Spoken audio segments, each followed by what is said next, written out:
Hi everyone, welcome to a kind of gloomy morning IG Live at Space 519.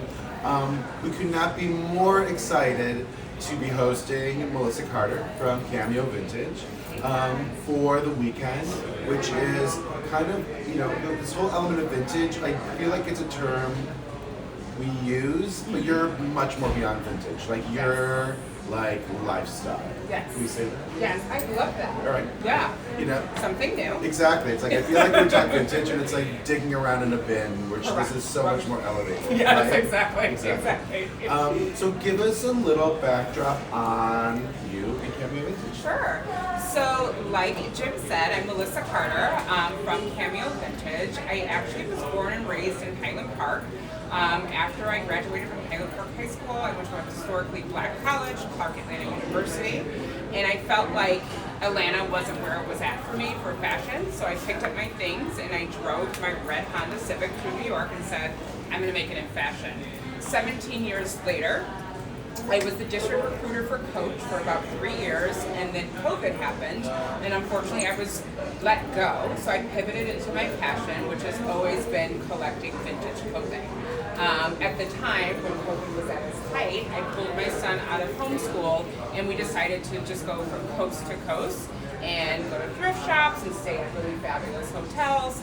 And I told them, well, let's learn about entrepreneurship. Kind of like my intern Gabby is missing some time. Right. Yeah.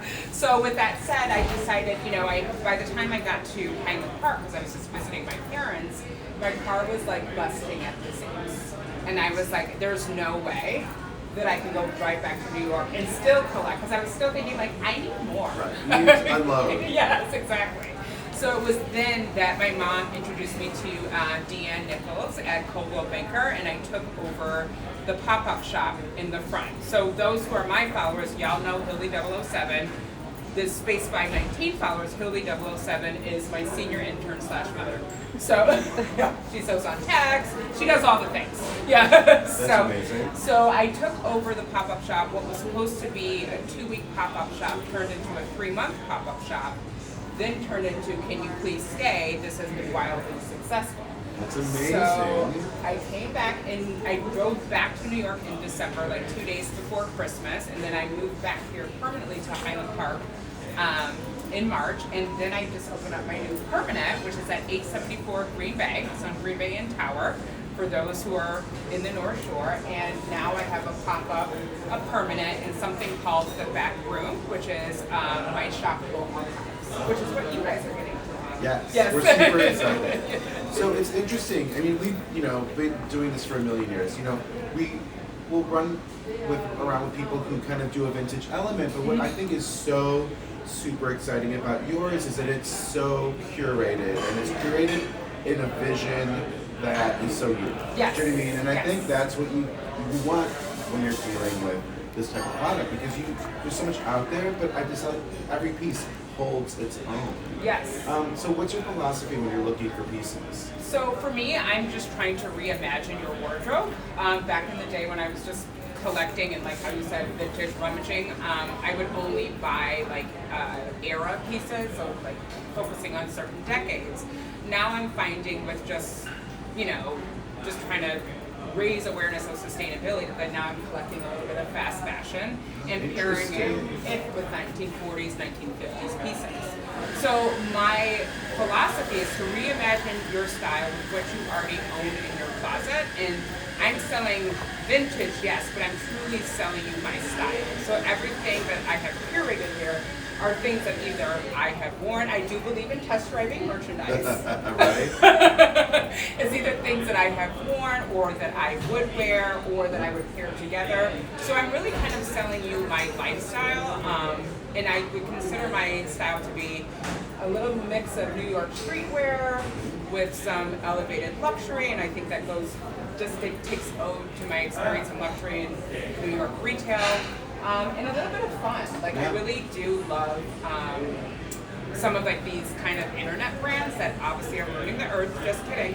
But I do love some of the internet brands because they do make some of the cool fashion achievable for a 16 or 17-year-old. Right. But in doing this kind of style philosophy, I'm able to capitalize on a 16-year-old style interest all the way to maybe your 80-year-old grandmother. Well, what I find in your collection that you brought, it's like tough and tender. Do you know what I mean? Like, I love and that. I like that mix, and that's very much what we do here too. Like a little edge, but it's softness, like a little bit of romance, and I think you do such an amazing job at that. It's really lovely. Thank you. Also, everyone, if you have questions, shout them out. Elise is manning the phones here. So if you were like, oh wait, I see something in the back that it's sparkly and pink, let us know. You know, We're here for you. they were here. So in your pieces, obviously you have everything from outerwear to accessories and Yes. everything in between. What are some of your favorite pieces that we have right now? Absolutely. So I'm gonna start with like this rack here. Okay. So this is actually one of my favorite designers. She is from the 80s. Her name is Diane Freeze, however you would like to pronounce it. I love this piece because it reminds me kind of Halloween. If you want to be an elevated witch moment, All right. here you go. You know what I mean? So this is fabulous because it has an elastic waist, which makes it from plus size to light size, and we love that. And I just love the color and then her use of mixed media. I think she does a fabulous job. Diana Freeze was especially popular in Japan. Oh, with the really? hair That's so girls. interesting. Yeah, it's a very interesting moment. Once Yeah. again, we love the stories. Yes. You know what I mean? And Yes. that's like what's so fun about shopping Yes. here. It's like you kind of have, you meet a new friend. You know what I mean? Yes, I agree. And I also think it opens up your eyes to kind of the blueprints of fashion. So when you do see something at a Zara or you do see something in fast fashion, you can say that looks like the blueprint of Diane Freeze. So this is actually one of my absolute favorites. The other one sold last night. It was insane. I love Kind that. of wanted like to keep it. I love that that font kind of feels like Ula Johnson on acid. Yes. Do you have a Ula Johnson piece that would look similar to this that we can? I'm sure somewhere. Yeah. Okay. Well, you know. Okay. Then my other favorite piece that I have here is this fun. I'll just rub this. Sorry. Gabs, I'm gonna give this to you. Thank you. So I know this is really crazy, but when I was in New York 2 months ago, I was influencing for the Manhattan Vintage Show. What I found is that a lot of the women were taking their Zoom calls to the street. So they were wearing fun robes and they were wearing like cute like nighttime shoes Yeah. out in the streets of New York. They were also wearing silk, what is it? Like undergarments, but out, like slips. So this I thought was a really good play on of that. I love the fact that it doesn't zip all the way down and it is truly a tie robe. But it's the colors for me. So Yeah. I would wear this back with like white Air Force Ones. I would also do an elevated heel moment, or I would zip it down like a quarter and do like a collar underneath to show like it's true fashion. And I also love this idea for like entertaining, like entertaining at home is such a loose term, but like you're having, you know, a little dinner party for the girls. Like how cool to be wearing this with, you know, exactly like a sequin shoe. Oh, Do you know what I mean? exactly. Like, Yeah. I just think that's cool. Yeah, I absolutely agree. And to Jim's point, I would actually pair it back with these amazing Y2K Valentinos with the tulle because it gives a little bit of athleisure and fun, which is what this tie piece is doing. I mean, I'm obsessed with this. Kind of want to test drive this. We have someone asking the price of the robe. The price of the robe is $400. I mean, you get a lot of look for that. Do you know what I mean? So it's a vintage size 16. Oh, go ahead. I love that all the seaming is finished. Maybe I should roll that out. I think that's better. So it's a vintage size 16. Those are all buys. It's probably about a size 6, medium. So just so you guys know, it's really hard to find plus size vintage, just because everything was farm to table back then. There was no fast food. There was no technology. So a size 16 was really and truly a size 8. Kind of crazy. You can't look at the sizing. Please.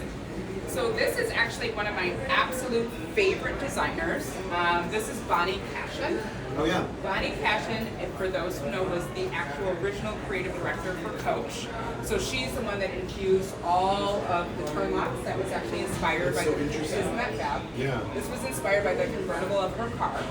She actually made up key fobs. So before anyone was doing key fobs, Bonnie Cashin was doing it. And she's also well before her time. So she created all of those bags that are in your mother's closet from Coach, like the Passion Carry and the duffel, and she infused all these bright colors because in the 40s Coach was a men's brand. And her first bag was created off of the Bloomingdale shopping bag because during World War II, that's when women entered the workforce, and they were carrying the Bloomingdale's shopping bag on Madison Avenue as their handbag. So her first bag was called the Cash and Carry, and it was mirrored after that. That's so interesting. Yeah, I mean, so now we're she's learning right. something. This is like educational. Now Right? we've turned it into PK, Yeah, product exactly. knowledge. And then what you could also do, which is super, super fun, I love the color of the Bonnie Cashin, but I would obviously do a little bright scarf to have like just kind It, of like, pumps it up. Exactly, just a tip. So we have that. So I did 3. Now I'm on number 4, guys, and the price of this 100% leather Bonnie Cashin coat is $2,000. So let us know. It is in great condition. Belt is inside, and what's also really good about it, you never find trench coats with a metal tubing. Isn't it? Oh, that is really great. So it's not going to pop out of its way. That's insane. So I'm going to now do 2 black pieces. One of my favorites is great for a day like today. I mean, love this obsessed. too. It's so funny. We just picked up a collection out of Paris called Luke's Huel, and this is like the exact embroidery that he's doing right now. So it's like everything comes around again. But Everything it's really comes around. Great. So this is a fabulous 100% wool Ivy Diffusion long duster sweater. It's from 1993. If your mom was the woman that was out on the scene, she knew about Ivy Diffusion. Okay, if she was out and you didn't see If her, you're shopping at T. Edwards. exactly.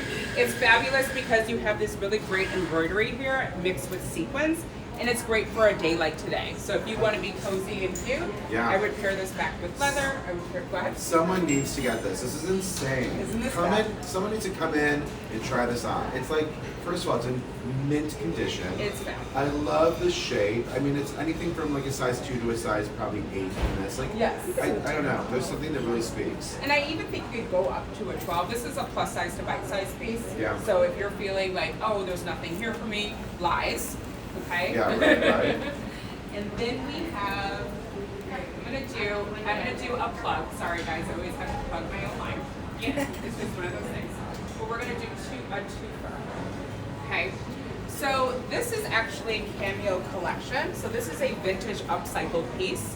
And I put my logo embroidered on the side, and this is to advocate for diversity in every place that you're in.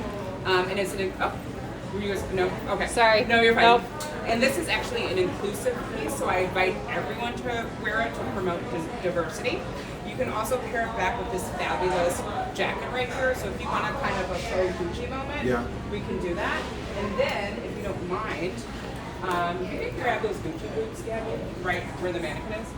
So These are insane. He's like, just I know, letting you know. I know. Yeah, these are actually fab.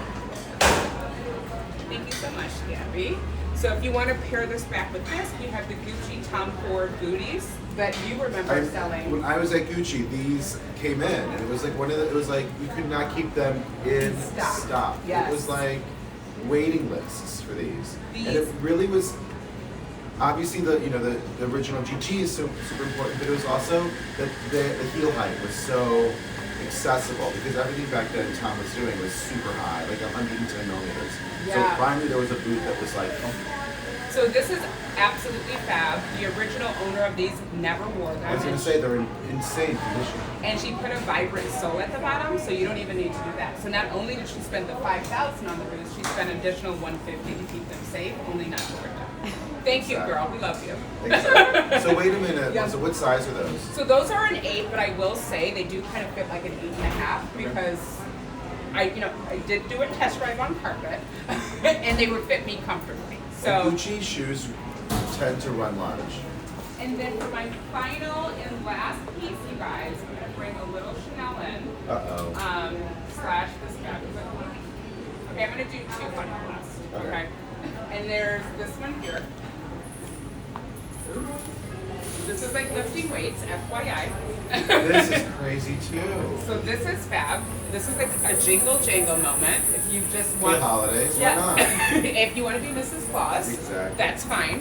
And then we have it paired back with this really fabulous Chanel piece, and it has the pearl crossbody. Obviously, it doesn't fit your cell phone, but it does fit your cards and all your important accessories. And micro bags are so important right now too. It's like such a trend. Yeah. And okay.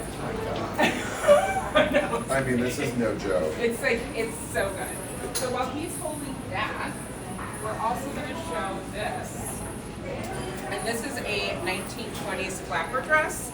And then we have it paired with a Pierre Cardin 1950s parrot. This is actually really, really hard to find. We have it here for $500. It actually resells for about $7. So this is a really great deal. It's insane. It's a fine.